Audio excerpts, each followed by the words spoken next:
Bihi qala haddatsana Muhammad bin Amr ibn al-Walid al-Kindi al-Kufi.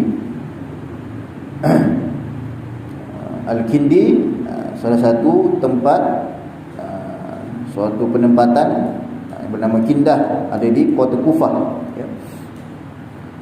Jadi orang-orang Kufah, kadang-kadang orang Kufah ni berada di Baghdad.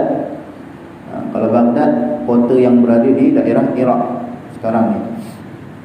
Kadang-kadang mereka mengadakan perjalanan jauh ke Madinah, ke Mekah, ke Mesir, semata-mata untuk menuntut ilmu hadis. Ini kisah perjalanan para ulama dahulu. Mereka mengadakan perjalanan sejauh-jauhnya untuk mencari ilmu agama. Kita pada zaman sekarang, alhamdulillah, kita hasil berkat susah payah para ulama dahulu mencari ilmu, mencari hadis. Maka terkumpullah kitab-kitab agama yang ada di depan kita. Kita dapat menikmati hasil perjuangan para ulama dahulu dalam mencari ilmu, membukukan kitab-kitab agama. Ada kitab hadis, kitab fiqh, kitab tafsir, tauhid, tajwid Al-Quran dan sebagainya. Qala haddatsana Yahya bin Adam ibnu Adam an Syarik, dari Syarik ibnu Abdillah ibni Abi Syarik an-Nakhai, an Ubaidillah bin Umar, dari Ubaidillah bin Umar. Ubaidillah bin Umar adalah termasuk akabirul fuqaha, ahli faqih yang besar di zamannya, yang hebat dalam ilmunya. An Nafi', dari Imam Nafi'. Imam Nafi' ni murid kepada sahabat Abdullah bin Umar. Abdullah bin Umar ni ataupun Ibnu Umar termasuk sahabat junior ketika Nabi masih hidup. Di akhir-akhir kehidupan Nabi, Abdullah bin Umar masih kecil, ya. Dan Abdullah bin Umar ada seorang murid bernama Nafi'. Dan Nafi' ini ada seorang murid bernama Malik. Itulah Imam Malik bin Anas. Jadi dikatakan, dinamakan sebagai sanad emas. Dinamakan sanad emas tu bila? Apabila ada Imam Malik, ada Imam Nafi', ada Abdullah bin Umar.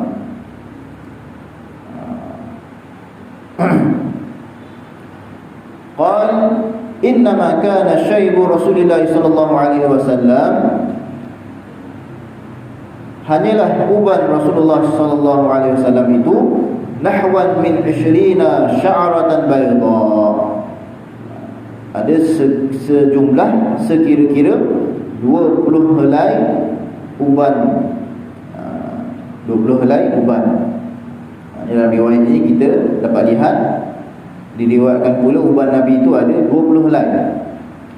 Tapi riwayat ini dia tak menafikan hadis Anas bin Malik yang mengatakan uban Nabi itu ada 14 helai. Kerana apa? Masih termasuk dalam kiraan 20 helai. Mungkin Sayyidina Anas bin Malik kira berjumlah 14. Mungkin Abdullah bin Umar beliau kira ada kira-kira seperti 20 helai. Sebab pandangan orang tu berbeza-beza, kiraan orang itu pun berbeza-beza. Begitu juga dalam menentukan jumlah bilangan ayat Al-Quran. Ada yang kira 6,200 sekian-sekian, 6,200 sekian-sekian ayat. Ada yang kira begini 6,000 lebih. Ada yang genapkan 6,666 ayat. Sebab apa? Cara pengiraan mereka itu berbeza-beza.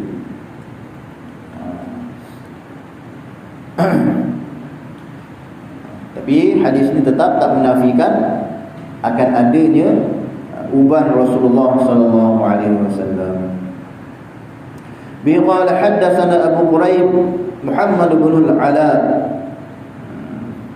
Abu Quraib Muhammad bin al-Ala qala haddatsana Muawiyah bin Hisham an Syaiban, dari Syaiban an Abi Ishaq, dari Abu Ishaq Asy-Syabi'i an Ikrimah, dari Ikrimah. Ikrimah Abu Abdillah, hamba sahaya kepada Abdullah bin Abbas, sahabat Nabi. Hamba itu. Beliau salah seorang yang hebat ilmunya. Akan tetapi beliau dituduh membawa pendapat orang-orang Khawarij. Orang-orang Khawarij ini siapa? Orang-orang yang mengkafirkan orang Muslim selainnya. Kerana apa? Tak sehaluan dengan mereka. Ini orang Khawarij. Sebab tu dia nama Khawarij. Kharaja, keluarkan, mengeluarkan. Orang Khawarij ni mereka berfahaman ekstrim.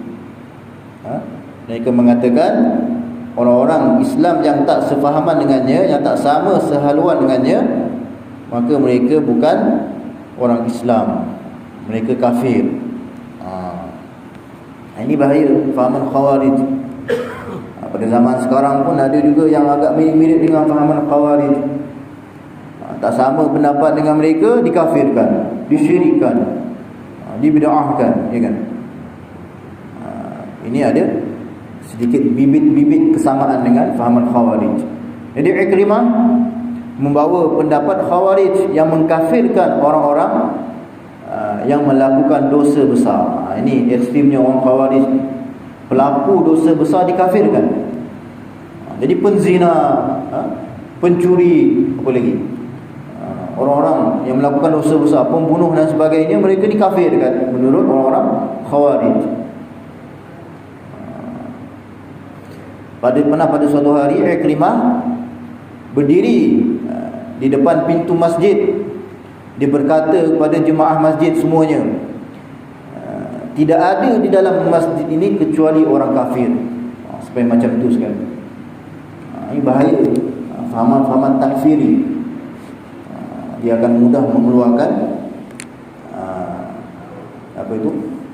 statement kafir pada orang Islam yang lain. Bahkan Nabi SAW pernah bersabda, barang siapa yang mengkafirkan saudaranya sedangkan saudaranya tidak kafir, maka kekafiran itu kembali pada pengucapnya. Kama qala Nabi, kurang begitu makna hadis. Jadi bahaya. La nukaffiru ahlal qiblah. Kita tidak mengkafirkan ahli kiblah. Kerana apa? Kiblah kita satu, sama. Adapun mereka yang membawa pendapat-pendapat selain daripada kita, kita hanya menghukumi mereka sesat, tersesat. Adapun dalam keislaman mereka masih Islam.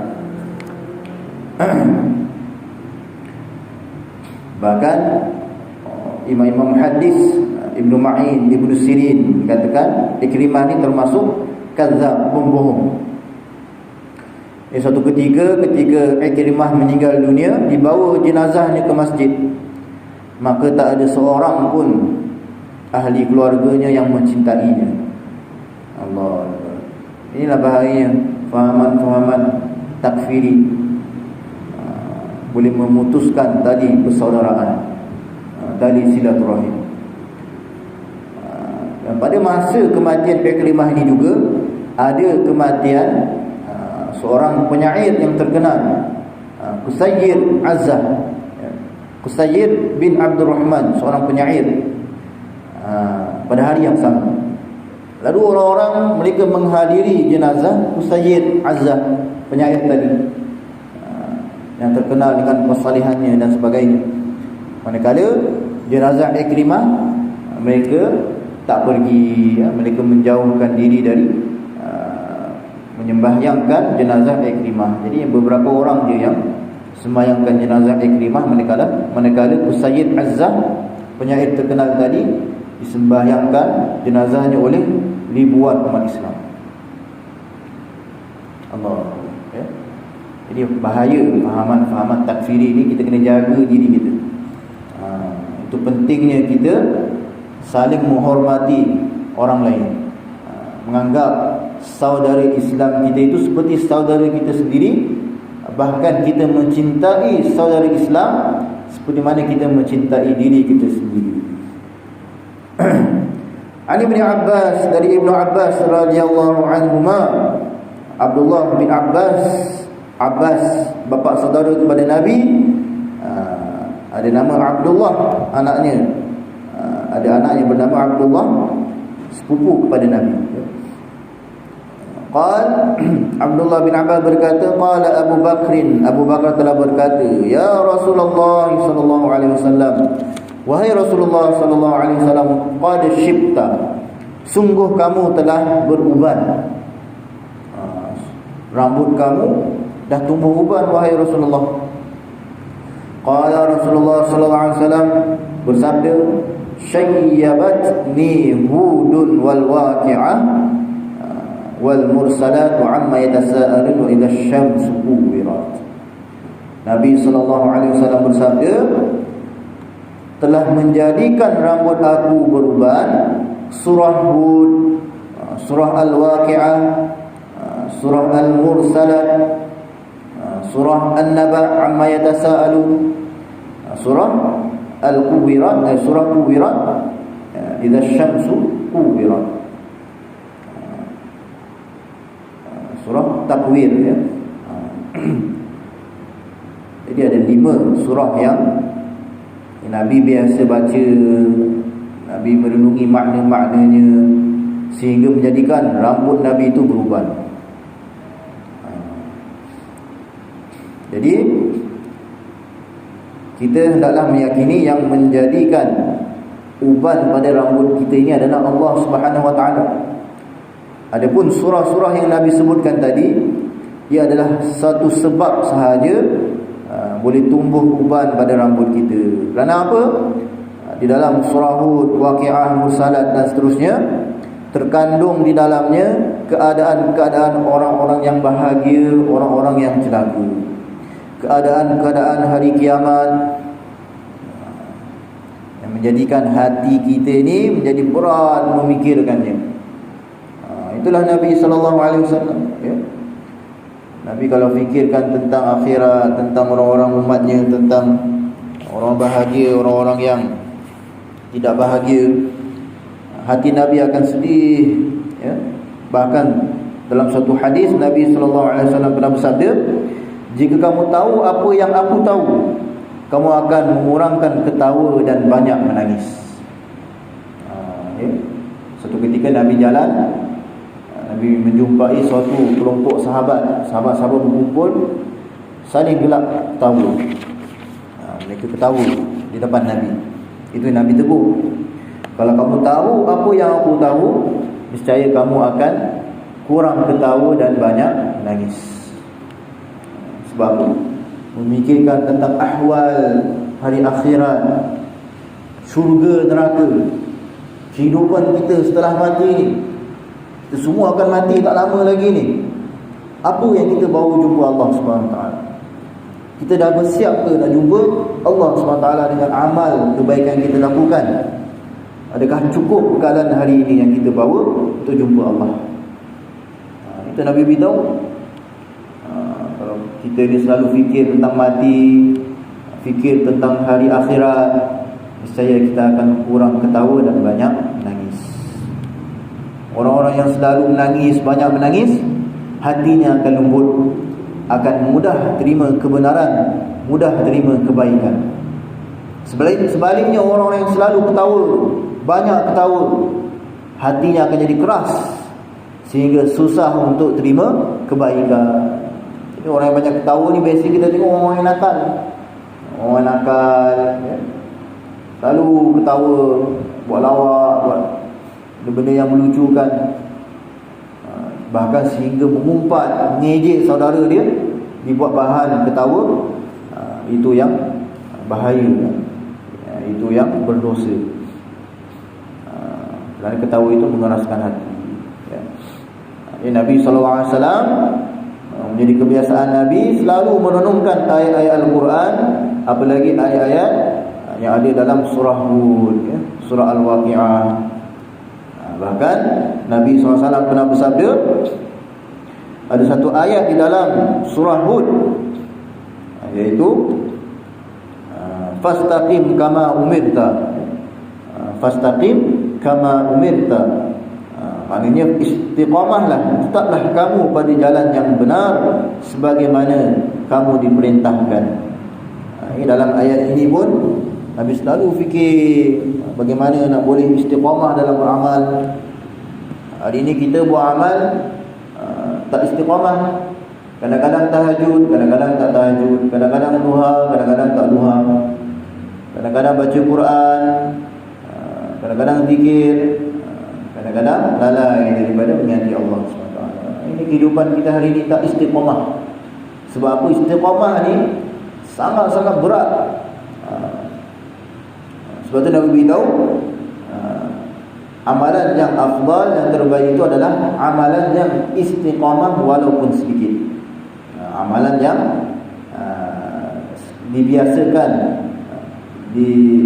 dibiasakan ya, selalu dilakukan walaupun sedikit amal tersebut. Itu amalan yang Allah suka. Termasuk amalan yang Allah suka. Jadi istiqamah ni berat. Istiqamah ini berat. Yang ringan dia tu istirahat. Istirahat tu senang, mudah kan. Yang beratnya istiqamah. Sebab itulah para ulama sampai mengatakan al-istiqamah khairun min alfi karamah. Istiqamah ini lebih baik daripada 1000 keramat. Keramat ni apa? Keistimewaan, perkara yang menyalahi adat yang Allah berikan kepada wali-wali Allah, orang-orang yang dekat dengan Allah. Kadang-kadang ada wali itu mereka mengaji Al-Quran, boleh khatam Al-Quran 2-3 kali, bahkan 4 kali dalam satu hari. Bagi kita itu mustahil, tapi bagi mereka, orang dekat dengan Allah, itu tidak mustahil. Itu keistimewaan, karamah yang Allah berikan kepada orang yang dekat dengan. Kalau walaupun begitu, para ulama masih menganggap istiqamah lebih baik daripada 1000 karamah. Sebab apa? Beratnya amalan istiqamah ini, kan? Sampai Nabi pun fikirkan tentang istiqamah, amalan istiqamah, sehingga beruban rambut baginda.